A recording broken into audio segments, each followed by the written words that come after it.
Oh man, you know what? I am so exhausted for working for a company that takes the majority of the wealth that I generate and hands it over to wealth hoarders who don't even pay tax to pay for services that help generate the wealth in the first place. I'm so glad I can get out here to this beautiful tropical paradise where I can finally relax. Right, now let's see what's on this hotel room TV.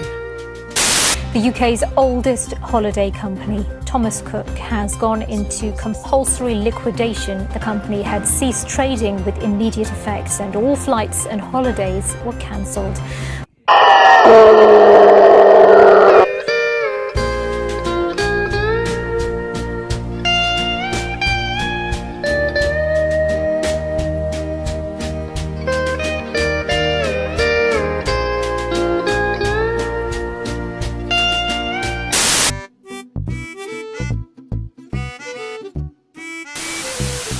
Thomas Cook & Son was Britain's oldest travel company, founded by Mr. Thomas Cook himself as a national train ticket agency in 1841, and in 1942 it was nationalised by the British government, only to be reacquired by Midland Bank in 1977 and brought back into the private sector. By 2004, the company was a global hospitality and tourism giant, operating flights and holidays across the world, and was then acquired and became Thomas Cook AG until 2007, where due to an increase in online bookings, it was forced to go into a merger with Lancashire-based My Travel to form the Thomas Cook Group plc, among many store closures and redundancies. The company then spent the next 12 years in increasing financial turmoil, until finally in September 23rd, 2019, the whole thing came crashing down and Thomas Cook plc was declared financially insolvent. The collapse has already cost 9,000 jobs in Britain alone and 18,000 more at risk, not to mention all of the hotels, shops and various partners that rely on the business from Thomas Cook in order to survive that are now going to be put into considerable risk. And not only this, 150,000 British holidaymakers alone have been stranded around the world, with planes grounded and, in some cases, no insurance or any hope for return in the immediate future. UK Prime Minister Boris Johnson refused to step in earlier in this process and bail them out with the £200 million they've requested in order to continue trading, saying that it would be a moral hazard.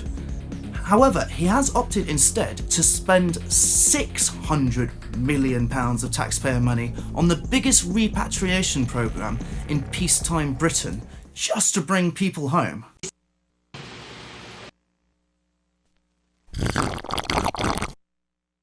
So why did one of the largest travel companies in the world think that they were deserving of public money in the first place? And why did they fail so badly?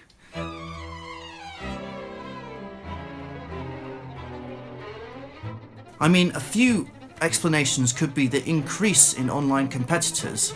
Thomas Cook Group plc did hold considerable overheads because of their physical shops and the staff that they had to pay out. But however, the whole nature of the enterprise was to make profit. So, where has all the money gone? I mean, we're talking about the small remaining amount of money that our bosses haven't exploited from us in the workplace, that we wanted to use to have a break from exploitation and have a holiday. And instead, we find ourselves exploited from our break from exploitation. And now, we have to use our tax money, aka the money that's supposed to be used on schools and hospitals, just to bring people home from the failure of this company and the system that's allowed this to happen.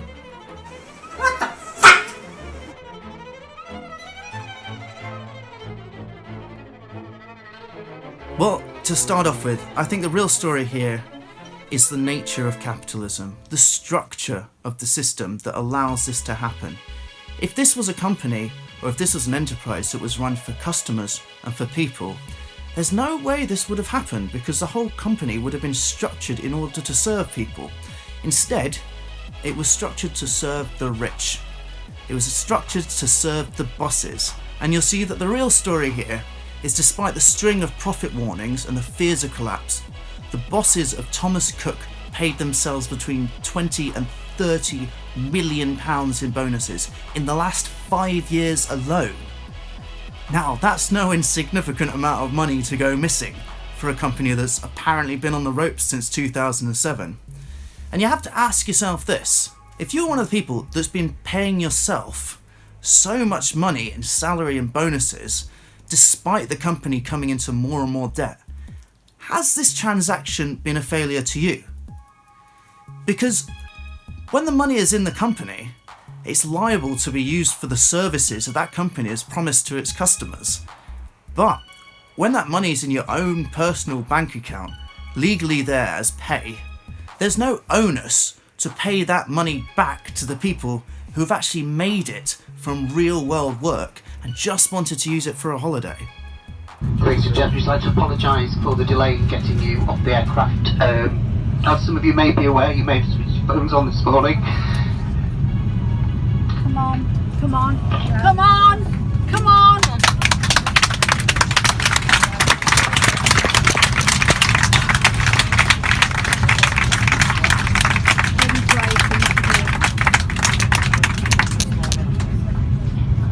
I'd just like to take this opportunity to thank all the crew on board for operating in such a professional manner all the way back to the UK, getting you all back here safe and sound. We do have many friends, colleagues throughout the business today, and I'm sure you'll appreciate. We'd just like to say thank you for those customers who've flown with us for many years, those customers who've flown with us for the first time. We do hope you enjoyed your flight with Thomas Cook, and you'll be the last people to be on this aircraft, so please have a safe journey onwards home. Thank you.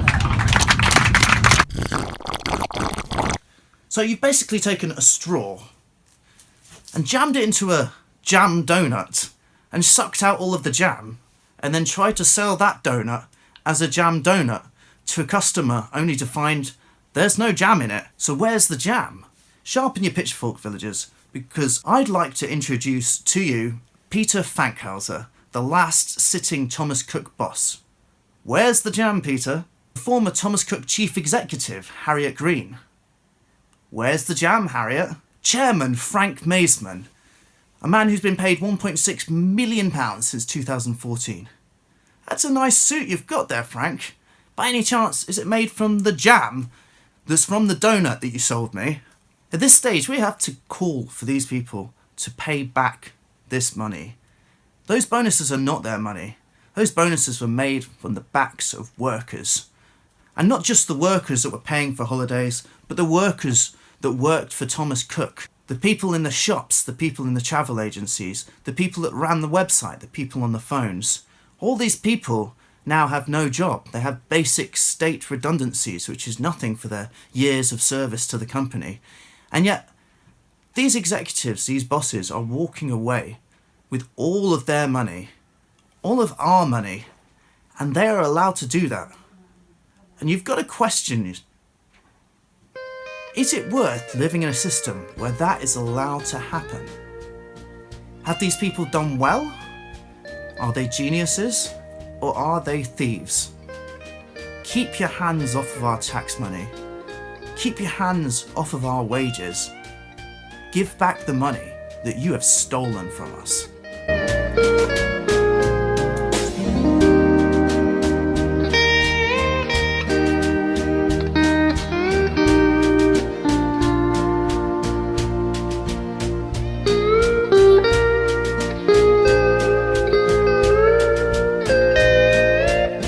So you've been watching The James Show. I've got a couple of places you can contact me if you want to talk more. I've got a Twitter account.